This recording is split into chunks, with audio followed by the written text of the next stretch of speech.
Siempre que reparamos una máquina o herramienta, procuramos encontrar el origen de la falla. Para este martillo demoledor tenemos dos hipótesis: ¿falló primero el ventilador o falló primero el asiento del valero? En este video vamos a mostrar la reparación del martillo y también vamos a analizar cuál es la hipótesis más viable. Bienvenidos, espero que estén muy bien. Antes de entrar en materia, quiero aclarar que no hay una tercera hipótesis que se refiera a que la máquina falla por uso excesivo de la misma, porque esta no es una hipótesis, es una conclusión. En marcas de prestigio o reconocidas como esta, la Dewalt, los componentes fallan no porque estén hechos con materiales de mala calidad. Se dañan porque el propietario no tiene el hábito de darles mantenimiento y sobre todo por el abuso de su uso. Hay otras causas por las cuales fallan las herramientas eléctricas. Les muestro una lista de ellas. Pero quiero enfatizar en la causa principal, según nosotros, por la cual se echan a perder las herramientas: el uso excesivo. Todas las herramientas eléctricas tienen un ciclo de trabajo, es decir, un tiempo máximo de funcionamiento u operación y un tiempo mínimo de descanso o reposo. Estos tiempos, que se especifican en minutos, el fabricante los da a conocer en sus catálogos, en sus manuales o en los folletos. Inclusive los diferencia dependiendo de la calidad o línea de la herramienta, industrial, profesional o casera. Estoy poniendo un ejemplo de los ciclos de trabajo que les puede servir de referencia de la marca Trooper en sus 3 líneas. Aunque mi recomendación como reparador y usuario de estas herramientas es de que estos ciclos de trabajo se fraccionen. Por ejemplo, para la línea industrial se recomienda 50 minutos de trabajo y 20 minutos de descanso. La fracción sería 5 minutos de trabajo y 2 minutos de descanso.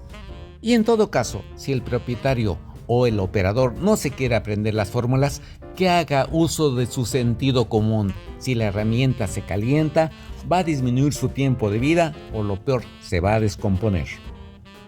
Es momento de pasar a la reparación de este martillo. Como verán, lo estamos desarmando y lo estamos haciendo muy rápido porque anteriormente ya lo habíamos desarmado. Pero para fines demostrativos lo volvimos a armar colocándole unos cuantos tornillos. Hemos retirado el manubrio o manija con sus respectivos resortes que sirven para amortiguar la vibración y el cable de alimentación. Ahora estamos quitando la cubierta que protege al ventilador. Para hacerlo se requiere retirar la botonera donde están conectados los cables que van hacia el interruptor. Al ventilador lo encontramos suelto, su centro ha desaparecido.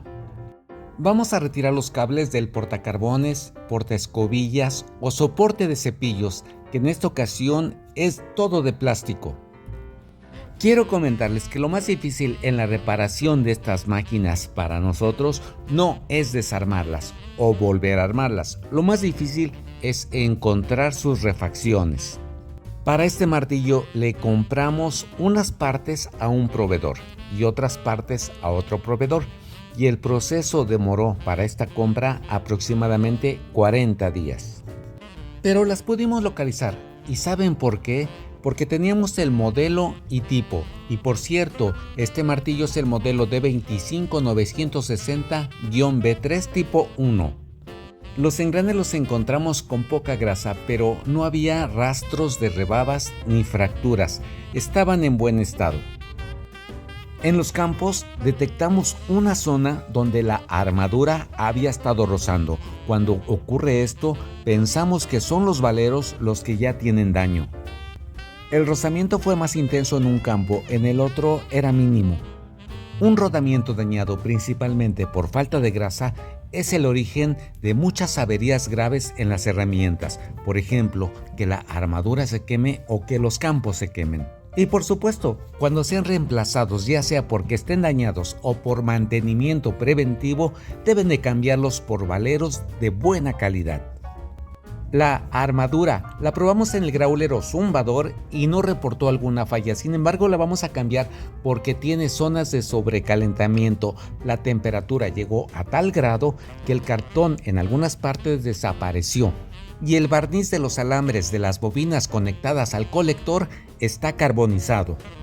Tenemos la armadura nueva y también el ventilador nuevo. En cuanto al ventilador viejo, como les dije anteriormente, carece de su centro, el cual debió haberse perdido primero por calentamiento y luego por fricción. El uso excesivo de esta máquina también causó estragos en el portacarbones. Con el calor, el plástico se ablandó y las cajas metálicas que contienen a los carbones se desviaron. Si trazáramos una línea recta, las puntas de las cajas no coinciden entre sí.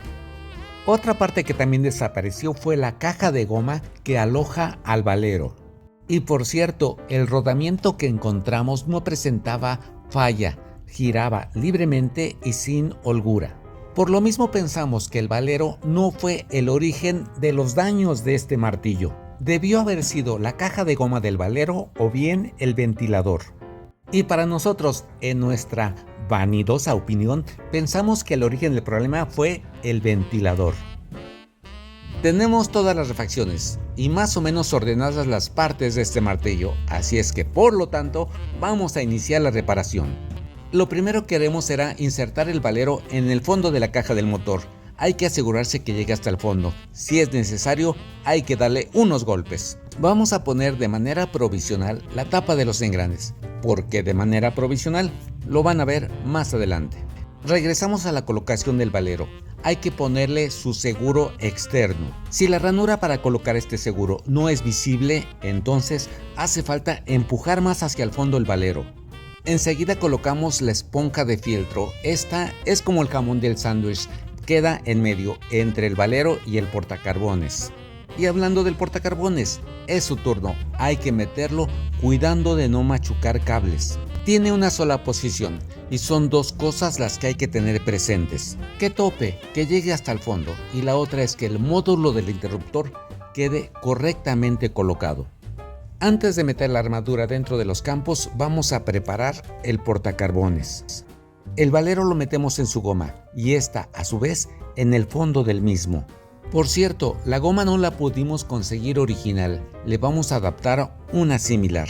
El portacarbones que compramos no incluye los herrajes donde se insertan las escobillas, por lo que se los vamos a quitar al portacarbones que está dañado.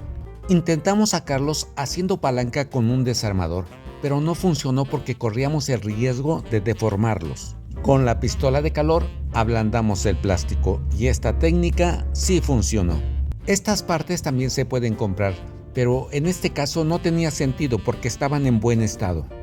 Después de una previa limpieza, verificamos que los carbones resbalaran fácilmente dentro de los herrajes y siendo así, los insertamos y los fijamos con sus tornillos respectivos. Cuando metimos la armadura en el valero, nos percatamos que el orificio que le habíamos hecho a la caja de hule era insuficiente, porque el ventilador debe de asentar directamente en el valero y no en el hule. Entonces debemos de ampliar el orificio de la caja de hule. Antes de meter la armadura le ponemos grasa en los dientes de la barra. Anteriormente, cuando teníamos menos experiencia, metíamos la armadura hasta el fondo. Inclusive la golpeábamos hasta que topara con el valero. Ahora solamente la empujamos con la mano hasta donde llegue y enseguida colocamos el portacarbones, cuidando de no machucar los cables, por ejemplo este, que es uno de los que viene de los campos. Con la presión que ejerce el portacarbones al ir apretando de manera alternada los tornillos, va entrando la armadura de manera recta.